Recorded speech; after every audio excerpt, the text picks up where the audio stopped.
Oh, goodness.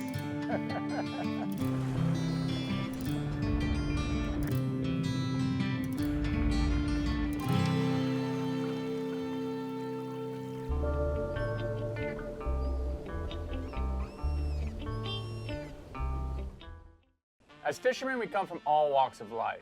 This week, we're in Stuart, Florida, and we're fishing with Dr. Mike Ferraro.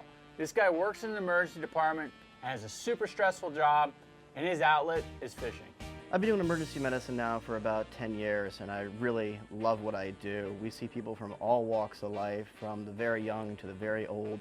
Typically, we see them, they're in a very stressful time, and my career allows me to bring some order and some calm into their life. So in turn, it's very important for me to maintain my own mental health and to get out and really try and enjoy myself and release. And I do that through time with my family as well as time on the water and catching fish. At first light, we found the tarpon right at the mouth of the inlet. There's a bar on the south side of the St. Lucie Inlet. The tide was flushing out, and there was tons of bait in there. And this place was just going off with tarpon. You know, a little frustrating can be, you're not getting the bite that you want, but just to sit there and to witness this, first thing in the morning as the sun comes up, tarpon are jumping out of the water, showering bait. You know, it's just one of those sights. It's one of the main reasons why we get out there and do what we do. We had some mullet penned up for fishing first thing in the morning, but really, you know, to get the day started for snook fishing requires you to get out there and sabiki up either, you know, threadfin herrings, which we call greenies, or sardines. And it's a pretty simple task. You get out there, you find these bait schools. It's kind of like the meeting place in the morning too. I mean, inshore charter guys, offshore charter guys, you know, the recreational angler, we're all like in this one spot. It's like a little orchestrated dance that everybody's doing. Everybody's usually pretty polite with each other. You know, we're in tight quarters, but you know, we're all there for the same mission, is to load the wells full of bait. Our plan was pretty simple, you know, we're gonna keep it fun, we're just gonna keep it light, we're gonna go out and see what the river has for us in store. This is a great area, Stuart, Florida. The inshore fishing is some of the best in the state, so our plan was just to get out there and look for some snook and some tarpon. Well, we're just sitting here in probably one of the more popular places in the St. Lucie Inlet in the summertime. These snook are just spawning. And they get down on these rocks. And it's amazing, you just kind of just sitting here and float a bait back to them. It can be pretty good certain times of the year. Definitely a summertime bite, summertime fishery in here at least. June, July, August, they spawn in the inlets, and then they'll start to push their way up the river. September, October, November, and then be way upriver for the winter time. Right now, they're out here. Double header. Oh, I got one. You got one. Get him, George. Little one. There are tons of these in here, these males. Nice little fish.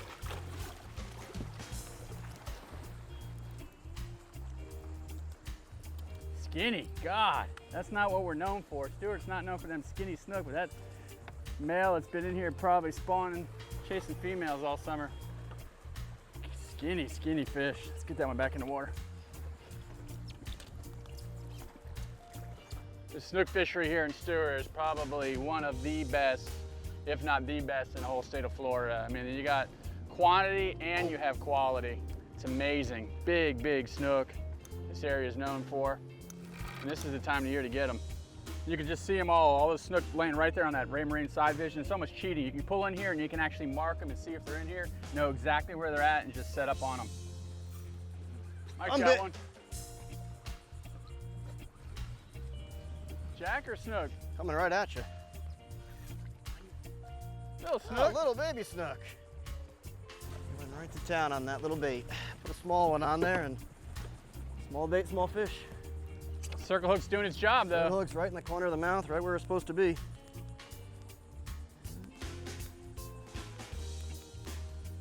Pretty little fish. Look at the mouth in that guy.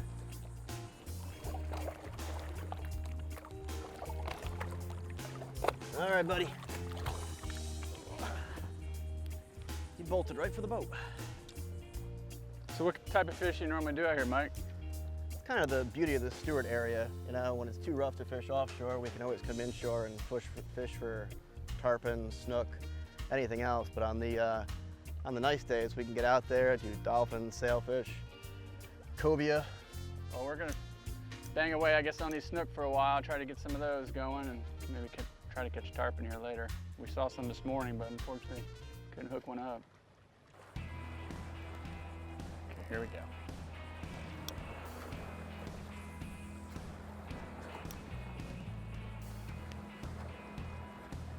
Oh, he ate it. Little one ate it. There's a bigger one in there and the little one ate it. How cool is that though? It's always fun to sight cast on those things. That was pretty neat. Oh, there he went. That was cool. Real-Time Florida Sportsman is brought to you by Maui Jim. Seeing is believing.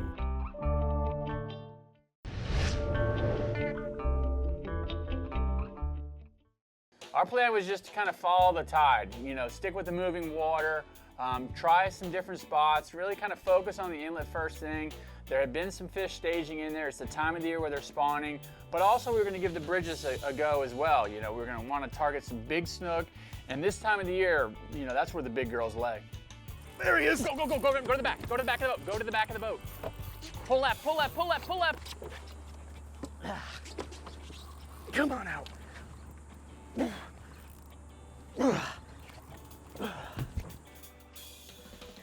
There he is. There's a nice Stuart snook. Wow, that's a good one, bro. There we go. That's the one we were looking for right there. That's what we were looking for. Woo. We knew he was in there. Oh, that is a solid snook. That's kind of what Stuart's known for right there. There we That's go. A little better one there. Nice job. Look how fat he is. Had to pull him away from those pilings. That's the thing, just heavy structure. Just stick them hard and get them coming our way. There we go. Nice. Nice quick fight, quick healthy release. Don't stress him out. Get him back in the water. Look at that girl. Gee. Look at that. Look at that now. Oh. Snook are probably one of the most protected species inshore in the state of Florida, and for good reasons. They're highly sought after. Probably one of the best eating inshore fish. Extremely tough fighters, ambush feeders. It's a great fish to target. So how long you been fishing? What got you into it? Been fishing as long as I can remember. I grew up fishing Long Island Sound with my dad. Used to go out all the time, jig for mackerel, go for striped bass, that kind of stuff. So did you always want to be an emergency room doctor? Or? No, I actually got my undergrad in marine science. I always really? loved the water and wanted to kind of fight for conservation in the water and that kind of stuff. Did a lot of scuba diving. Ended up getting my EMT certification because we were doing a lot of stuff, that was kind of high risk and things like that. Fell in love with medicine, did firefighting for a while and haven't looked back. It's kind of the common theme of, as a guide, I hear it all the time. People just get out and fish, forget about the troubles. It's nice to get out here and be able to do that, have this beautiful area that you have here for sure. Stuart's incredible. This is pretty much combat fishing, and it's hard to explain if you've never done it before, and I understand you can catch a lot bigger fish on a lot smaller tackle, but you need to understand, these fish are laying down there between pilings that are very close together, that are just filled with razor sharp oysters. If this snook has the ability to turn his head and head back into that structure, I'm telling you, it's gonna immediately break off. So you have no time at all. As soon as he hits that bait, if you're not pulling him out of there, you're gonna lose a big fish.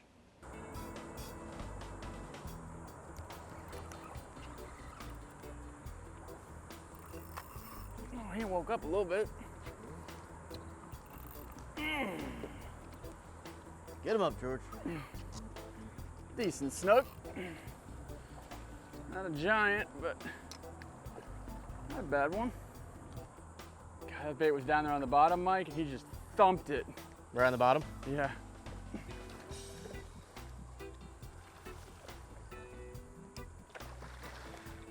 That's the key. That's why these baits are good, because the bait goes down. These snooks sit on the bottom. They lay down there on the bottom. They wait for the bait to come by. If you look, their bottoms are flat. See that? That's just because they lay down there on the bottom. You know, eyes are high set, they're looking up. So if you can get a bait to go down, you know, they're not that aggressive. They're not going to come all the way up to the surface. You want a bait that drops down. That's what makes these, you know, sardines or greenies or pilchards better baits around this kind of structure, because they want to dive down towards the bottom where these snook are sitting. Here's a little one. Not quite a slop fish. A little short. Let's let him go.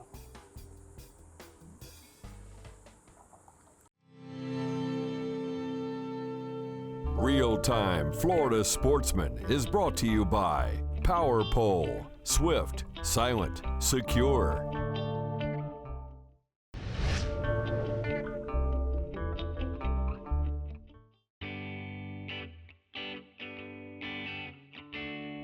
In this week's tip, I'm going to talk to you about using soft glow beads when you're using circle hooks. A lot of times when you're using circle hooks, it has a tendency for the bait to roll over and hook back on itself. And a little tip that you can use is just, this is like a number 3 soft glow bead. You can go ahead and put these on the circle hooks, you know, halfway down the shank like this. And what this does is it prevents the hook from rolling back on the bait. A lot of times that happens when you're casting. So this keeps that from happening, makes sure the hook's nice and free and ready for the hook set. Snook fishing in Stuart, it doesn't get any better, to be honest. You can, you know, there's other places in the state where you can catch snook, but as far as numbers and quality and quantity, Stuart is one of the best places, you know, in all of Florida to fish for them. In these same places that you'll find snook, heavy structure areas, docks and bridges, you'll also find these Goliath groupers. Extremely powerful. You know, the size ranges on these things, they get, you know, 600-700 pounds offshore. And they eat just about anything. There you go, George. Pull him out, pull him out. Ah! It's slippery. He's safe. They call it combat. It's full-on fishing here. Oh, I pulled the hook. Wow. That was a big fish. That was a big fish. That was a big fish. Dude, it pulled me right off the mud of my feet. No, man, that deck was slimy, dude. It was wet and slippery, and that it broke me off, and as soon as he broke, I fell. I mean, that wasn't my fault. It's crazy how these drags have to be super tight, you know? You gotta be tied down all the way to get them out of that structure. People don't realize that as soon as that snook grabs it, he's gonna turn right back Like around. Go left, go left. Get a mic, get a mic, get a mic. Watch the power poles, Mike. Reel down to him. The instruction is wonderful, George, thank you. I know, I'm full of it. As long as you're staying on your feet. I'm not sure we know how to stay on our feet this show. Oh, maybe that's why. Oh, there you go. Maybe that's why not you even fell over. That's not even a big one. That's a baby. Look at that. That is pure power right there. That's probably a little 20-pounder, if that. I think that's about the same size motor they put in a Volkswagen, isn't it? Those things are, that may be what we were hooking there too. That's another reason, man. If you don't have the drags locked all the way down, these things just drag you. The snook do the same exact thing. They just drag you right back into that structure. Look at that. Look at that mouth. Cool. Let's let him go, huh? Some big fish underneath these pilings, that's for sure. It's amazing. This is the structure that they look for. They can sit in here, ambush feed, wait for bait to come by, plenty of bait. Not a secret spot by any means. They're looking for the big fish down here. This is where they hang out, right? Yeah, we're going big today.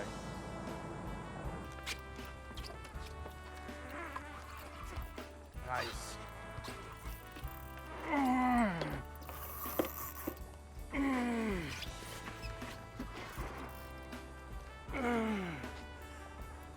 Goliath or a snook? Goliath. Look at this thing. I want to talk about a butterball. Oh, these things are tough. Oh my goodness. Protected species. You can't really take them out of the water only to get the hook out of them. Really making a comeback, you know. Protected, you can't keep them. They get 600, 700, 800 pounds offshore. Really loaded on these docks and the bridges. Real-Time Florida Sportsman is brought to you by Eagle Claw Trocar, the sharpest fish hooks in the world.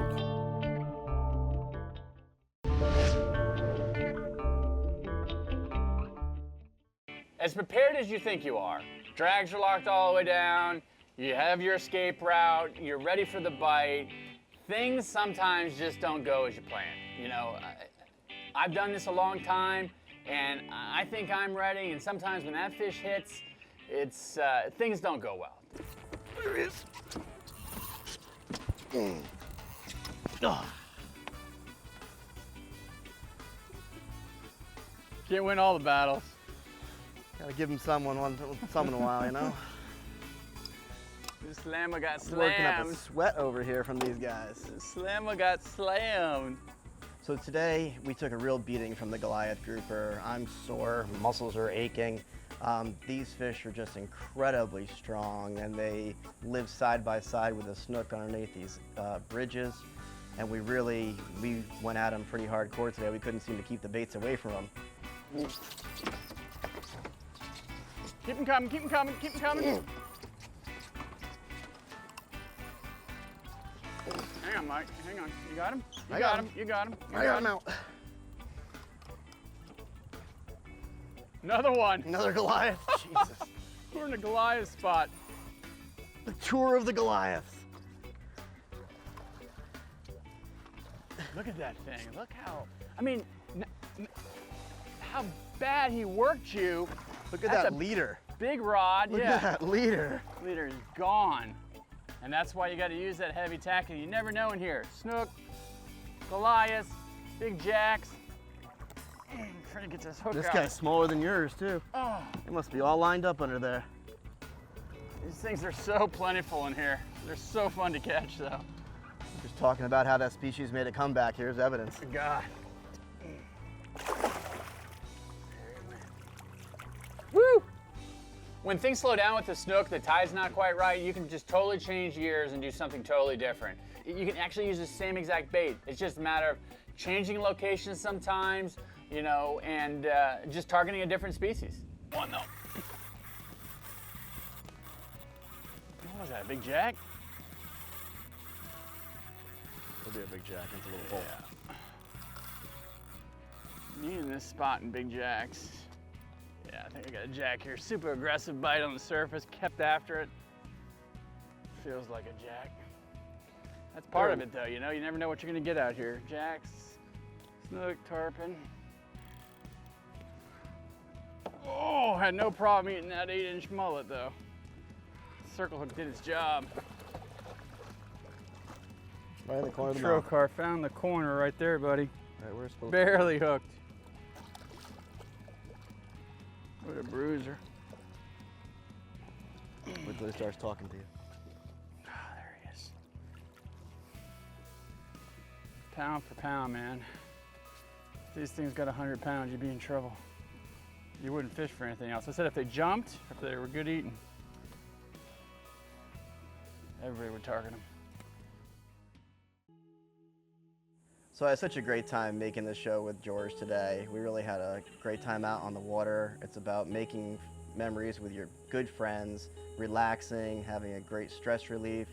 Everything from when we're catching good fish to both of us falling and laughing about it and just laughing it off and just having a good time. Mike walks in every day to work and does a job that not a lot of people can do. There's good days and there's bad days. There's victories and there's defeats. In the end, getting out on the water helps Mike clear his mind. It allows him to reset and get back to work. I had a great time fishing with Mike, but you know, it's not about the fish. It's so often not about the one that you catch. It's about getting out there, doing what you love, spending time with friends and family, and creating memories that are gonna last forever.